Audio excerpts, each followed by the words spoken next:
Hi folks, here's the second instalment in my injector cleaning and testing fiasco. In my first video I was concentrating on cleaning a set of injectors off a Rover V8 which were off an old car, been hanging around for ages, and some of them didn't shut properly. I'm not sure some of them opened properly, and they certainly didn't spray very well. So in that video I was concentrating on running some Red-X through them and getting them performing as you'd expect. This video never nearly happened because I was fiddling around with this about 6 months ago, and I was about to strip it all down, and then I got a couple of subscribers on YouTube. So if that was you, thank you very much, and this is what it's all about. So I've changed the setup a little bit since last time. I realised that having injector spraying into a tray, which was actually this one, into a tray full of petrol, probably wasn't the smartest thing I'd ever done.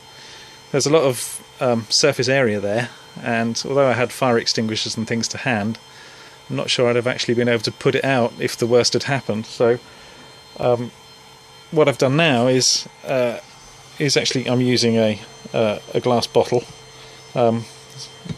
No fumes really escape from that, and I'll talk about that a little bit in a minute.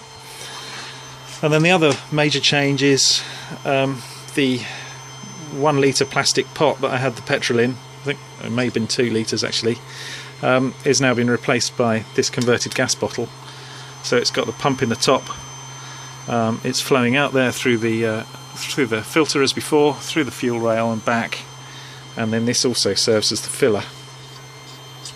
And the logic here is that with the previous testing the petrol actually got quite warm, and about partially as a result of that and partially as a result of the surface area that I had in that tray, about 2 litres of it floated away during the test. So this there's a much bigger volume, there's about 9 litres in there, believe it or not, and so it shouldn't get as warm, and of course it's made of metal, so it should dissipate the heat a bit better. The only other thing I've changed is to put it up on this modular framing which I picked up, and that's just to make putting this tube into the pipe easier and lifting it to a convenient height. So I was actually, in the previous test I was using a launchpad board from Texas Instruments. This is the MSP 430 launchpad board, and I'm using a FET as a driver with a freewheel diode, and then this is the original resistor pack that was off the Range Rover loom.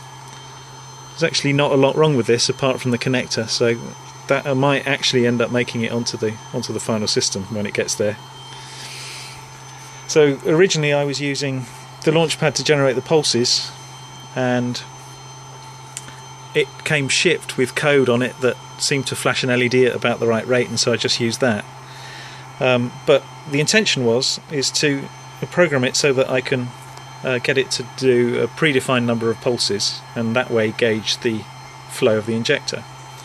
So the idea is that I have one of the injectors firing into this bottle, and it's a rather nice piece of glassware where it's got a very, very narrow neck, and I don't know whether you can see that, but there's a graduation on there, and that corresponds with 1000 millilitres plus or minus 0.4 of a milliliter, so it's pretty accurate.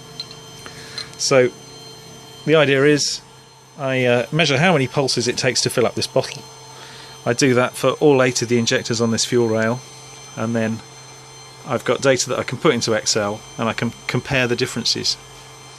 And the reason I want to do that is because the lambda sensor in the exhaust will see the average of all those cylinders, and so if I've got one that's going lean, all it will mean is when I'm tuning it I'll turn up the others to compensate, so they'll all be running rich, and I'll have a cylinder knocking away which I might not know about, and that might destroy my engine. So by measuring the flow rate of each injector individually I can ensure that the average value that the lambda sensor reads is actually the value that all the cylinders are running at, and I haven't got any lean ones.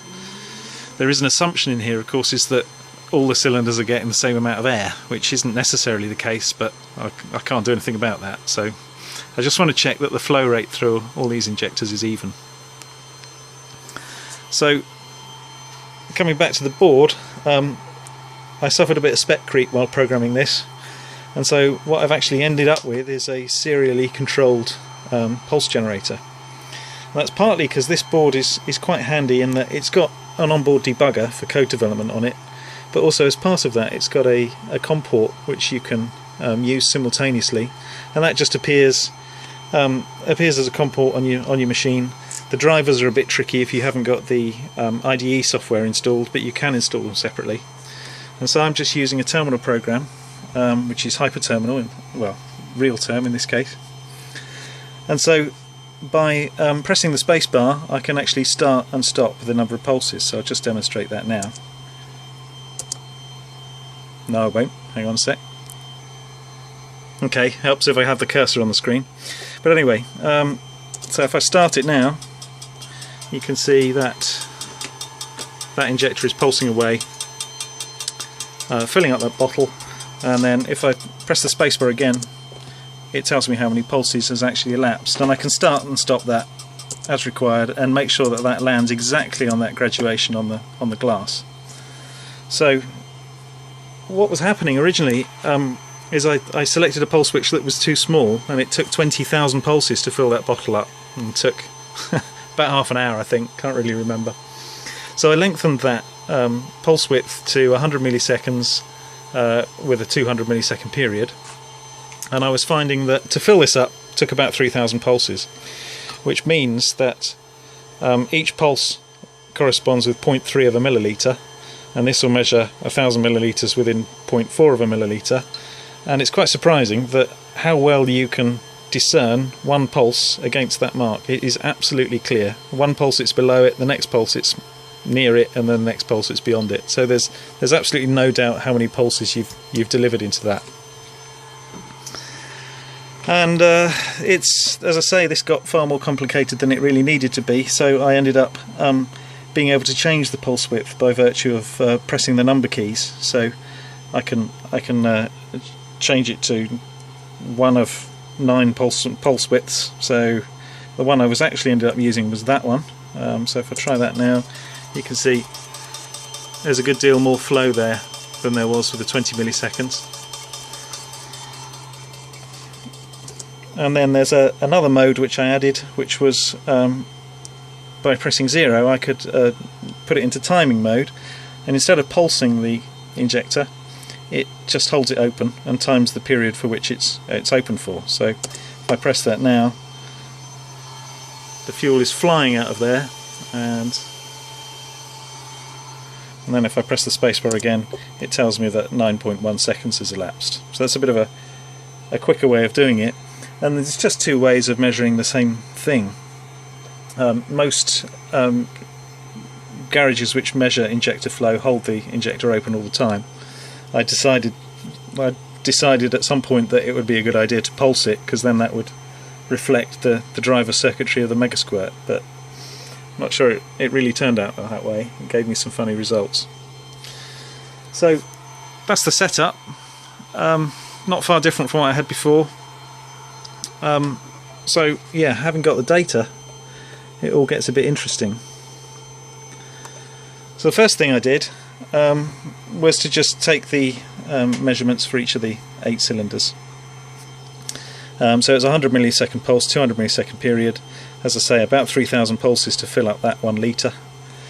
And the intention then is that I can then put in the target lambda that I want, and because of the difference in flow, I could actually calculate the lambda for each of the cylinders. I haven't done it on this one. I've done it on the next run. This is the order in which I measured the injectors, only because that's the way they appear on the fuel rail. So that was quite straightforward. So I did that and found that despite the volume of my fuel tank, it actually did get quite warm. And when I went back and measured the first injector, I came up with 2,997 against 3,019, which at the time I was hoping for something a little bit better than that, but when I thought about it later, it was still within 0.73%, so I guess it's not too bad. But I was trying to eliminate variables at that point, so what I decided to do was take the temperature of the fuel rise completely out of it.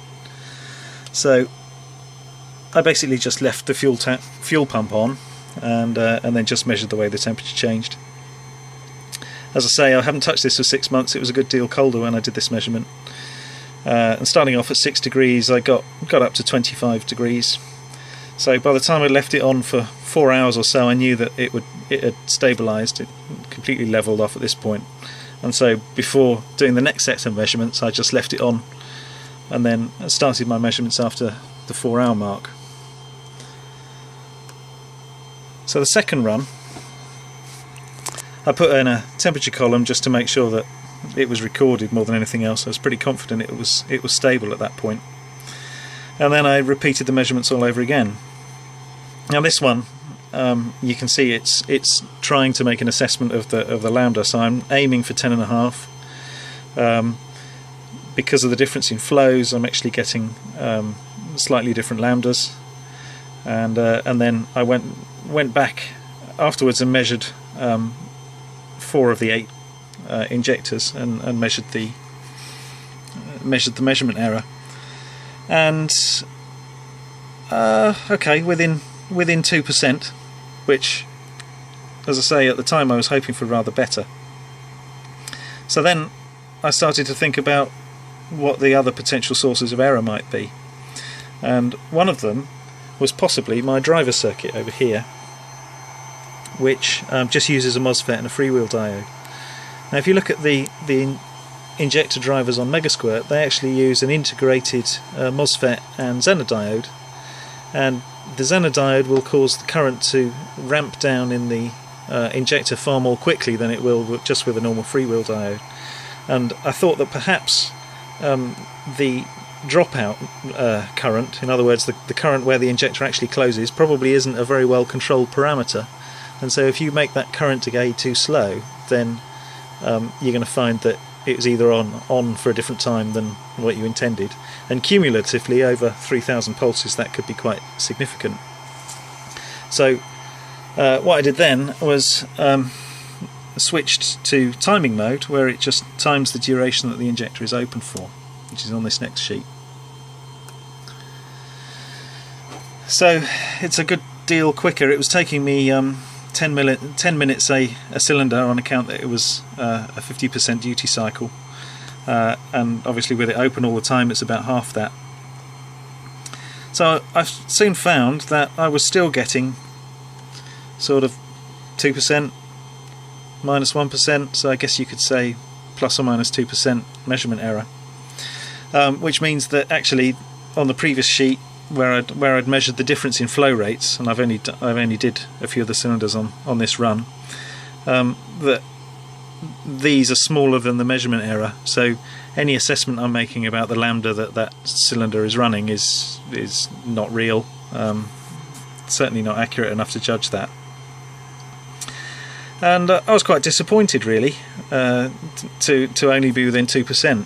And I then began to suspect the oscillator on the MSP. The DCO, digital controlled oscillator, on the MSP uses a blend of frequencies to get the calibrated frequency value, so it's not at all stable, but on average it gives you in this case 16 megahertz. So I actually took this off and put it on a frequency counter and tried to measure any anomaly, and I couldn't. It was absolutely spot on all the time. So, and I even did a cumulative time measurement, so it measured the total time of all the pulses, and it's absolutely fine. So, having had 6 months to ponder it, I now actually am quite chuffed that I achieved an accuracy of 2%, because looking around, I've got a power supply. I know the regulation of that is certainly no better than 1%, so that's one thing. In there's a fuel pump, and it's a fuel pump I got off eBay, and it's a mechanical thing. There's no way that that's particularly accurate.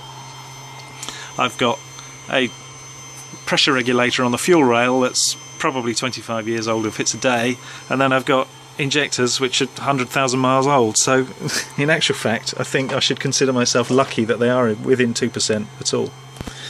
Oh, and I guess what's happening with the temperature, I really did expect a difference with the temperature, but I guess what's happening is that what you gain in volume as a result of the temperature rise, you probably lose in viscosity, and so it all cancels out, which is kind of handy.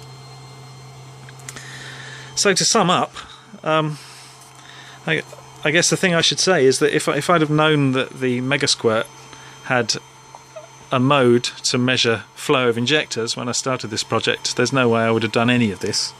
In fact, I think once it actually gets in the vehicle, that is the method I will use to check that all the injectors are still working properly.